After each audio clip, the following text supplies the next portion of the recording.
Hi hello ಎಲ್ಲರಿಗೂ ನಮಸ್ಕಾರ. ನಾನು ನಿಮ್ಮೆಲ್ಲರ ಪ್ರೀತಿಯ ಅನುಪಮ ವ್ಲಾಗ್ಸ್ ಇನ್ ಕನ್ನಡ ಚಾನಲ್ಗೆ ತಮ್ಮೆಲ್ಲರಿಗೂ ಸ್ವಾಗತ. ಸ್ನೇಹಿತರೆ, ಏನಪ್ಪ ಮೇಡಮ್ ಇದು ಏನು ತೋರಿಸ್ತಿದ್ದೀರಾ ನೀವು ಅಂತ ಭಾವಿಸ್ತಿರ್ಬೋದು.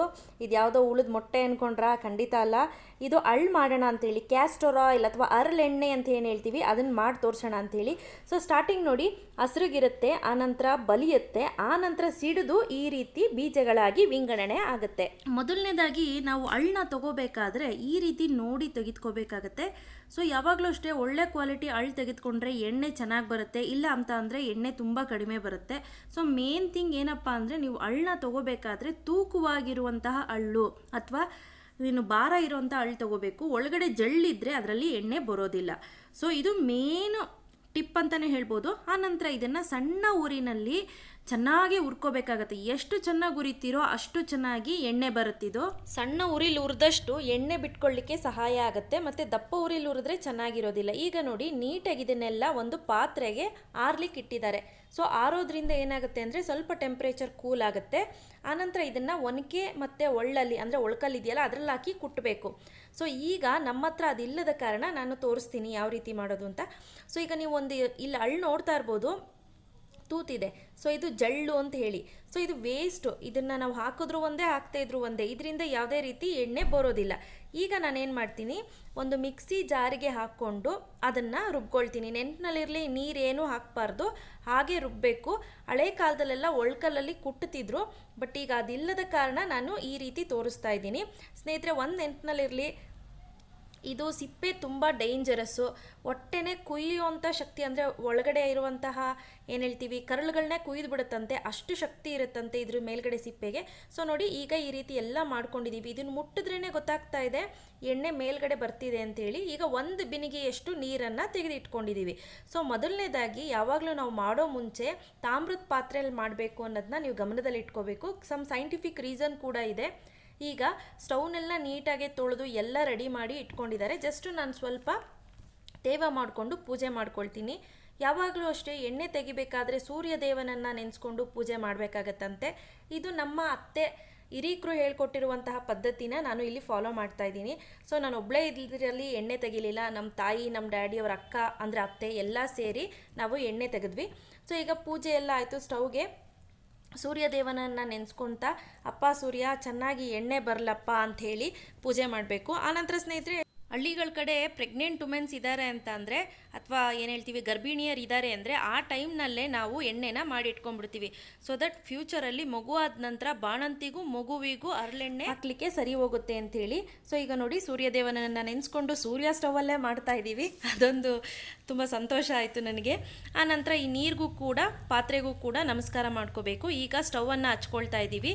ನಿಮಗೆ ನಾನು ಈ ಹೊರಗಡೆ ಮಾಡ್ತಾ ಇರೋದ್ರಿಂದ ಈ ಒಲೆ ಉರಿತಿದೆಯೋ ಇಲ್ವೋ ಅಂತ ನಿಮಗೆ ಕಾಣುತ್ತೋ ಇಲ್ವೋ ಗೊತ್ತಿಲ್ಲ. ಸೊ ಈಗ ನೋಡಿ, ಈಗ ಪಾತ್ರೆನ ಹಾಕಿ, ಅಂದರೆ ದೊಡ್ಡದು ತಾಮ್ರದ ತಪ್ಪಲೆಯನ್ನು ಇಟ್ಟಿದ್ದೀನಿ. ಸಮ್ ಸೈಂಟಿಫಿಕ್ ರೀಸನ್ ಕೂಡ ಇದೆ ತಾಮ್ರದಲ್ಲೇ ಮಾಡಬೇಕು ಅಂತ. ಈಗ ನಾವು ಅದಕ್ಕೆ ನೀರನ್ನು ಹಾಕ್ಕೊಳ್ತಾ ಇದ್ದೀನಿ. ನಿಯರ್ಲಿ ನಾನಿಲ್ಲಿ ಒಂದು ಅರ್ಧ ಬಿನಿಗೆ ನೀರನ್ನು ನಾನು ಹಾಕ್ಕೊಂಡಿದ್ದೀನಿ. ಈಗ ನೀವು ನೋಡ್ತಾ ಇರ್ಬೋದು, ಚೆನ್ನಾಗಿ ಕುದೀತಿದೆ. ಈಗ ನೀರು ಈ ರೀತಿ ಕೊತ ಅಂತ ಕುದಿಬೇಕು. ಈಗ ನಾವು ಮಾಡಿಟ್ಕೊಂಡಿರೋವಂಥ ಅಳ್ಳಿನ ಪುಡಿಯನ್ನು ಉಂಡೆ ಕಟ್ಕೊಳ್ತಾ ಇದ್ದಾರೆ. ಈಗ ನೋಡಿ, ಸ್ವಲ್ಪ ಏನೋ ಒಂದು ಶಾಸ್ತ್ರ ಮಾಡ್ತಿದ್ದಾರೆ ಅವರು. ಸೊ ಆ ಶಾಸ್ತ್ರದ ಬಗ್ಗೆ ಎಲ್ಲ ನನಗಷ್ಟು ನಾಲೆಡ್ಜ್ ಇಲ್ಲ. ಸೊ ಸೂರ್ಯನಿಗೆ ದೃಷ್ಟಿ ತೆಗೆದು, ಅಂದರೆ ಇಳಿ ತೆಗೆದು ಅಂತ ಏನು ಹೇಳ್ತೀವಿ, ಆ ರೀತಿ ಇಳಿ ತೆಗೆದು ಆ ಕಡೆ ಈ ಕಡೆ 3 ದಿಕ್ಕಿಗೂ ಕೂಡ ಇಳಿ ತೆಗೆದು ಎಲ್ಲ ದೇವತೆಗಳನ್ನೂ ನೆನೆಸ್ಕೊಂಡು ಈಗ ಏನು ಮಾಡ್ತಾರೆ, ಅಳ್ಳನ್ನು ಅದ್ರ ಒಳಗಡೆ ಹಾಕ್ತಾರೆ. ನೋಡಿ ಯಾವ ರೀತಿ ಮಾಡ್ತಿದ್ದಾರೆ ಅಂತ ನೋಡ್ತಿದ್ದೀರಲ್ವಾ. ಈಗ ನೋಡಿ, ಅದರೊಳಗಡೆ ಹಾಕ್ತಾರೆ. ಸೊ ಈ ರೀತಿ ಇರುವಂತಹ ಪೂರ ಅಳ್ಳನ್ನೆಲ್ಲ ಅದಕ್ಕೆ ಒಂದು ಸ್ವಲ್ಪ ಹಾಕ್ಕೊಳ್ತಾ ಪೂರ ಅಳ್ಳಿನ ಉಂಡೆನ ಅದಕ್ಕೆ ಹಾಕ್ಕೊಂಡ್ರು. ಈಗ ನೋಡಿ ಸ್ನೇಹಿತರೆ, ಕೊತ್ತ ಅಂತ ಕುದಿದಿದೆ. ನಿಯರ್ಲಿ ಒಂದು 2 ಗಂಟೆಗಳ ಕಾಲ ಟೈಮ್ ತೆಗೆದುಕೊಳ್ಳುತ್ತೆ. 4 kg ಅಳ್ಳಿಗೆ ನಾವು ಅಂದರೆ ಒಂದು ಬಿನಿಗೆನಲ್ಲಿ ಒಂದು ಅರ್ಧ ಭಾಗದಷ್ಟು ಮಾತ್ರ ನಾವು ನೀರನ್ನು ಉಪಯೋಗಿಸ್ಕೊಂಡಿದ್ದೀವಿ. ಈಗ ನಾವು ಎಷ್ಟು ಚೆನ್ನಾಗಿ ಕುದಿಸ್ತೀವೋ ಅಷ್ಟು ಒಳ್ಳೆಯದು. ನಿಮಗೆ ಗೊತ್ತಾಗುತ್ತೆ ಎಣ್ಣೆ ಬಿಡ್ತಿದೆ ಅಂತ ಅಂದಾಗ ಸೈಡ್ಗೆಲ್ಲ ಬಂದು ಕೂತ್ಕೊಳ್ಳುತ್ತೆ. ಮತ್ತು ಒಂದು ನೆನಪಿನಲ್ಲಿರಲಿ, ಆ ಕಡೆ ಸೈಡ್ ಈ ಕಡೆ ಸೈಡ್ ಎಲ್ಲ ದೀಪಾವಳಿ, ಉಗಾದಿ ಹಬ್ಬ ಎಲ್ಲ ಆಗ್ಬಿಟ್ಟಿರುತ್ತೆ.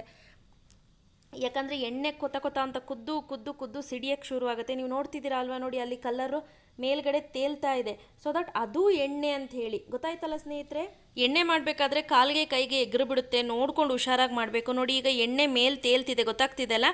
ಈಗ ನಾವು ಸ್ವಲ್ಪ ಹೊತ್ತು ಹಾಗೆ ಬಿಟ್ಟು ಆನಂತರ ನೋಡಿ ಇಲ್ಲಿ ನಾವು ಎಣ್ಣೆನ ಶೋಧಿಸ್ಕೊಳ್ತಿದ್ದೀವಿ. ಹುಷಾರು ಸ್ನೇಹಿತರೆ, ಕೈ ಸುಟ್ಟಿ ಒಪ್ಪಳೆ ಬಂದ್ಬಿಡುತ್ತೆ. ಯಾರಾದರೂ ಹಿರೀಕರು ಸಹಾಯ ತೆಗೆದುಕೊಂಡು ನೀವು ಮಾಡ್ಕೋಬೇಕಾಗತ್ತೆ. ಇಲ್ಲಿ ಇಬ್ಬರು ಹಿರೀಕರು ಮಾಡ್ತಿದ್ದಾರೆ ನೋಡಿ, ಉಫ್ ಉಫ್ ಅಂತ ಉರುಪ್ತಾ ಇದ್ದಾರೆ. ಉಫ್ ಉಫ್ ಅಂತ ಉರ್ಬೋದ್ರಿಂದ ಏನಾಗುತ್ತೆ ಅಂದರೆ, ಏನಾದರೂ ಗಲೀಜಿದ್ರೆ ಹಿಂದೆ ಹೋಗುತ್ತೆ, ಅಥವಾ ಕೆನೆ ಥರ ಬರುತ್ತಲ್ಲ ಅದರಲ್ಲಿ, ಅದು ಶುದ್ಧವಾದ ಹರಳೆಣ್ಣೆ ಏನಿದೆ ಅದು ಕೆಳಗಡೆ ಬರುತ್ತೆ.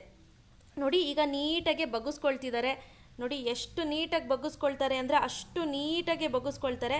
ಮತ್ತು ನಮ್ಗೆ ಇದನ್ನು ಶೋಧಿಸ್ಬೇಕಾದ್ರೆ ಪಾಪ ಅವ್ರಿಗೆಲ್ಲ ಉಫ್ ಉಫ್ ಅಂದು ಅಂದು ಅಂದು ಅಂದು ಎಲ್ಲ ನೋವು ಬಂದುಬಿಡ್ತು. ನನಗೆ ಬೇಜಾರಾಗ್ತಿತ್ತು. 4 ಲೀಟ್ರು ಹಳ್ಳಿಗೆ ನಮಗೆ ಸಿಕ್ಕಂಥ ಎಣ್ಣೆ ಬರೀ 1.5 ಲೀಟರ್ ಅಷ್ಟೇ. ಸೊ ಇದನ್ನು ಗಮನದಲ್ಲಿ ಇಟ್ಕೊಳ್ಳಿ. 4 ಲೀಟ್ರ್ ಹಳ್ಳಿಗೆ 1.5 ಲೀಟ್ರು ಎಣ್ಣೆ ಸಿಕ್ತು. ಅದರಲ್ಲಿ ಇನ್ನೂ ಎಣ್ಣೆ ಇರುತ್ತೆ, ಅದಕ್ಕೆ ಸ್ವಲ್ಪ ನೀರು ತುಂಬಿಟ್ಟು ಮೇಲ್ಗಡೆ ಎತ್ಕೊತಾರೆ ಎಣ್ಣೆನ. ಸೊ ಸ್ನೇಹಿತರೆ, ಈಗ ನೀವು ನೋಡ್ತಾ ಇರ್ಬೋದು, ಆ ಜಾಗ ಏನಿದೆ ಆ ಜಾಗನ ಮೊದಲು ಕ್ಲೀನ್ ಮಾಡ್ಕೊಳ್ಳಿ. ಇಲ್ಲ ಅಂತ ಅಂದರೆ ಪಕ್ಕ ಗ್ಯಾರಂಟಿ ರಪ್ ಅಂತ ಸರಿಯಾಗಿ ಬೀಳ್ತೀರಾ. ಮತ್ತು ಆ ಮಿಕ್ಸಿ ಜಾರ್ ಏನಿದೆ ಮಿನಿಮಮ್ ಅಂತ ಅಂದ್ರೂ 7ರಿಂದ 8 ಬಾರಿ ಚೆನ್ನಾಗಿ ತೊಳಿಬೇಕಾಗತ್ತೆ. ಇದನ್ನು ನೀವು ಗಮನದಲ್ಲಿ ಇಟ್ಕೊಳ್ಳಿ. ಈಗ ನಾನೇನು ಮಾಡ್ತೀನಿ ಅಂದರೆ, ಮತ್ತೆ ಆ ಎಣ್ಣೆನ ಸ್ವಲ್ಪ ಬಿಸಿಗಿಟ್ಬಿಟ್ಟು ಆ ನಂತರ ಸ್ಟ್ರೇನರ್ ಅಥವಾ ಟೀ ಸೋಸು ಜಾಲ್ರಿ ಅಂತ ಏನು ಹೇಳ್ತೀವಿ, ಕಾಫಿ ಟೀ ಸೋಸು ಜಾಲ್ರಿ ಅಥವಾ ಒಂದು ಬಿಳಿ ಬಟ್ಟೆನಲ್ಲಿ ನೀಟಾಗಿ ಶೋಧಿಸಿ ಒಂದು ದೊಡ್ಡ ಬಾಟ್ಲಿಗೆ ಹಾಕಿ ಶೇಖರಣೆ ಮಾಡಿ ಇಟ್ಕೋಬೋದು. ಇದು 4ರಿಂದ 5 ವರ್ಷ ಇಟ್ಟರೂ ಕೂಡ ಕೆಡೋದಿಲ್ಲ. ಕೆಲವರು ಸ್ವಲ್ಪ ಅರಿಶಿನ ಕೂಡ ಹಾಕ್ತಾರೆ, ತೊಂದರೆ ಇಲ್ಲ, ಬೇಕಾದರೆ ಹಾಕೋಬೋದು. ನೋಡಿದ್ರಿ ಅಲ್ವಾ, ಇವಾಗ ನಾನು ನಿಮಗೊಂದು ಚಿಕ್ಕದು ಕಂಟೈನರ್ಗೆ ಹಾಕಿ ತೋರಿಸ್ತಾ ಇದ್ದೀನಿ. ಇವತ್ತು ನಾನು ಕೊಟ್ಟಂಥ ಮಾಹಿತಿ ನಿಮಗೆಲ್ಲರಿಗೂ ಇಷ್ಟ ಆಗಿದ್ರೆ ಲೈಕ್ ಮಾಡಿ, ಶೇರ್ ಮಾಡಿ, ಕಾಮೆಂಟ್ ಮಾಡಿ. ನೀವು ನಿಮ್ಮ ಮನೆಗಳಲ್ಲಿ ಹರಳೆಣ್ಣೆ ಮಾಡಿಕೊಂಡು ಹೇಗಿತ್ತು ಅಂತ ನನಗೆ ಕಾಮೆಂಟ್ ಮುಖಾಂತರ ತಿಳಿಸಿ.